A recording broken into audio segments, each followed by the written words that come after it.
Mirë se erdhe në botën ku askush nuk është i pafajshëm.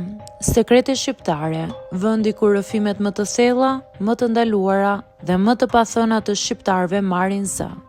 Na bëni subscribe për histori të ndryshme.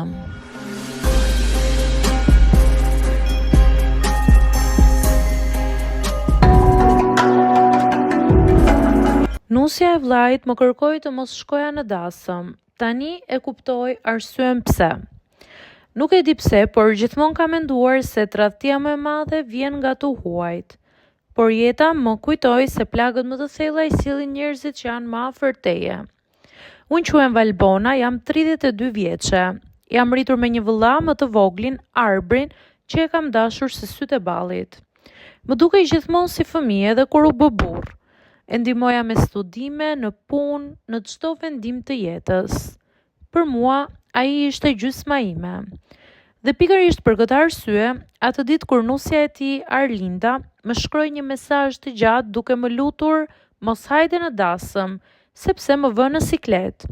Unë mbeta pa frym, nuk e kuptova, nuk më kishte ndodhur kurrë dhe më dhëmbi më shumë se sa e pranoja.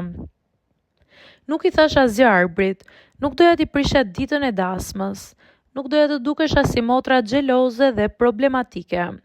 Pranova në heshtje me një peshë në gjoks që më dukej sikur nuk më lëshonte. E kalova natën e dasmës vetëm në shtëpi duke parë fotot në rrjetet sociale. U ndjeva sikur më kishin nxjerrë jashtë shtëpisë sime, sikur dikush kishte mbyllur derën e familjes dhe unë po rrija në shi. Ditët kaluan, muajt gjithashtu. Arlinda nuk më fliste. Arbrin e shija më rrallë. Fillova të ndjej një boshllëk që më shqetësonte. Nuk e dija pse, thjesht e ndjeja se diçka nuk shkonte. Një mbrëmje dimri, vëllai erdhi te unë pa paralajmërim. Ishte i zbet, i lodhur me sytë e kuq. E dija që diçka e rënde ndiqte pas. U ul në koltuk, mbështeti kokën në duar dhe më tha vetëm kaq. Tani e di pse Arlinda nuk të deshi ty në dasëm. Ajo fjali më ngriti trupin pesh. Çfarë do të thuash? I thash me zërin që më doli i dridhur. Ai mori frym thellë dhe tha: ajo nuk do të kishte qenë aty ku të dilnin fotot dhe nuk donte që ti të shihje se çfarë ajo fshihte. Zbulova se Arlinda ka pasur një histori paralele të fshet me dikë që vazhdonte edhe pas fejesës së tyre. Dasma ishte vendosur shpejt, jo nga dashuria në rritje, por nga frika që partneri i saj fshet ta ekspozonte.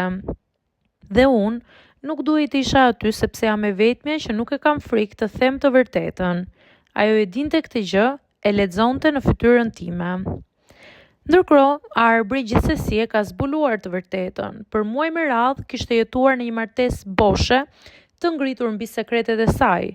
Kishte parë mesazhe, fatura takimesh dhe më në fund ishte përballur me të. Ajo e pranoi. Mbi të gjitha, Arbri kishte mësuar se Arlinda ishte trembur vetëm nga një njeri në familje, dhe ai njeri ishte pikërisht unë, sepse unë isha e vetmja që e dija natyrën e saj para se të lidhej me vllain tim. E kisha paralajmëruar butë, pa përmendur gjëra konkrete, thjesht nga instinkti, dhe ajo kishte vendosur të më largonte që ditën e dasmës. Tashmë kuptova gjithçka. Kam qarë shumë, por jo për veten, më shumë për vllain tim. Arbri më tha se po ndahej, nuk mbante më dot një shtëpi të mbushur me gënjeshtra. Më pyeti me zë të ulët: pse nuk më the që e dije? Nuk i thash gjithë të vërtetën, por vetëm kaq. Nuk doja të dëmtoj Arbër, doja që ta zbuloje vetë kur të ishe gati. Ai uli kokën mbi supin tim dhe i qau si fëmijë, ashtu siç qante kur e rrëzoja në kopësht dhe e ngrija nga dheu.